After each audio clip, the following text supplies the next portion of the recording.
Keir Starmer is under fire after refusing to address his government's failure to support grooming gang victims in the UK. His refusal to launch a proper investigation has outraged the public and opposition MPs alike. Shadow Home Secretary Jess Phillips didn't hold back in Parliament, slamming Yvette and exposing Labour's inaction on this critical issue. Watch this explosive clip to see Phillips call out Labour's failure to deliver justice. Don't forget to like and subscribe for more updates. Thank you, Madam Deputy Speaker, and I thank the Home Secretary for advance sight of her statement. The whole country is shocked by the rape gang scandal. Over years or decades, thousands and maybe tens of thousands of vulnerable young girls were systematically raped by organised gangs of men, predominantly of Pakistani heritage.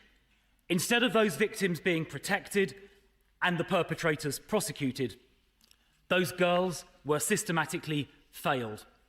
Many cases were covered up because of absurd concerns about so-called community relations. Police often did not investigate.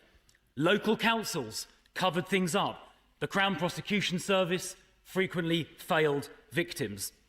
And those raising concerns were frequently accused of racism. Never again can people be silenced in that way.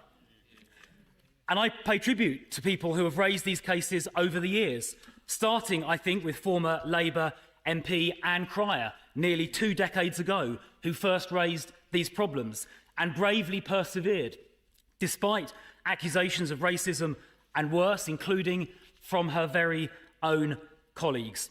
And let me just say, in that vein, a word on the Prime Minister's comments this morning.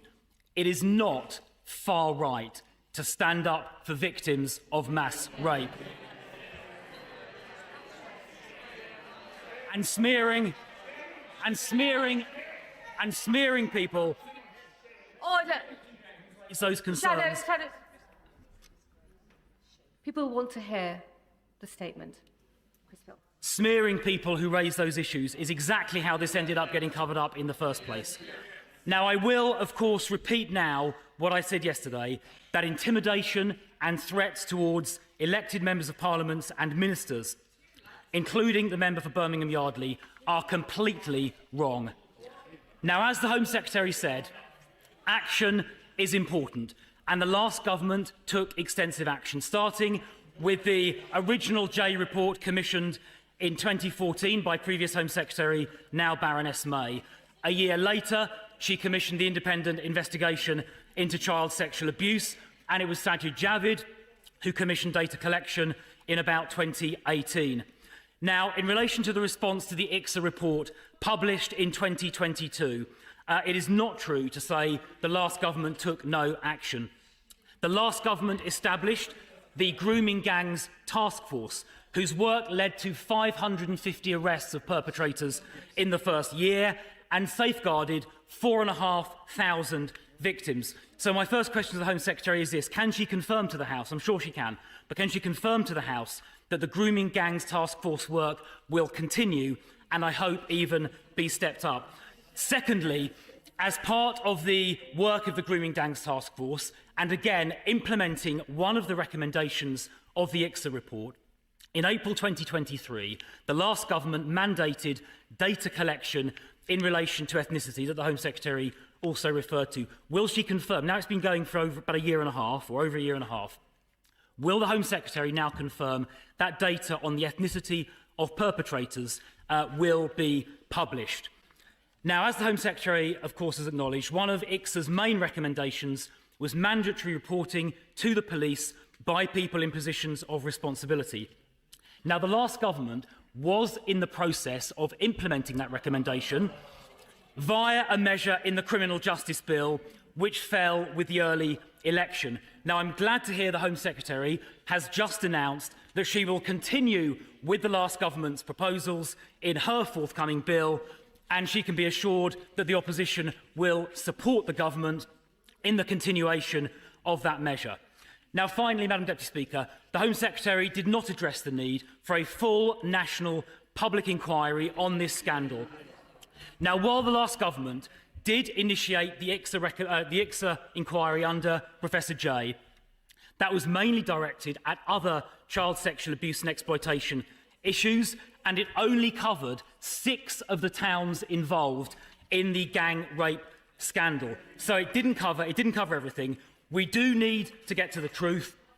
We now have evidence, new evidence of further that is of interest to the public, including what Simon Danchuk, the former Labour MP for Rochdale, said about the way he was pressured into staying silent. We have evidence about local authorities covering this up. We have the 3rd report last year on Operation Span, commissioned by the Mayor of Greater Manchester, Andy Burnham, exposing failings by the Crown Prosecution Service, which are extremely serious. This all needs to be looked into, so will the Home Secretary commission that national statutory public inquiry which can compel witnesses to attend, that can requisition evidence, and where it can take evidence under oath. And if the government will not order that statutory national public inquiry, we will table an amendment to the Children Wellbeing Bill later this week to put the matter to a vote. And I hope members across the House will vote for that full statutory public inquiry so we can get to the truth. Home Secretary. But just say to the Shadow Home Secretary, this is an issue in which, when I was the Shadow Home Secretary, when I was the Chair of the Home Affairs Select Committee, I worked with government ministers on, and in which there has been cross-party consensus on the need to tackle these very serious and vile crimes. These are the most appalling crimes against children. The brutal rape, the repeated multiple rapes of children, particularly young girls, but also young boys, in the most appalling of circumstances, and the abuse of trust for those children, often it be people who should have protected them, who should have looked after them, and where institutions failed to keep them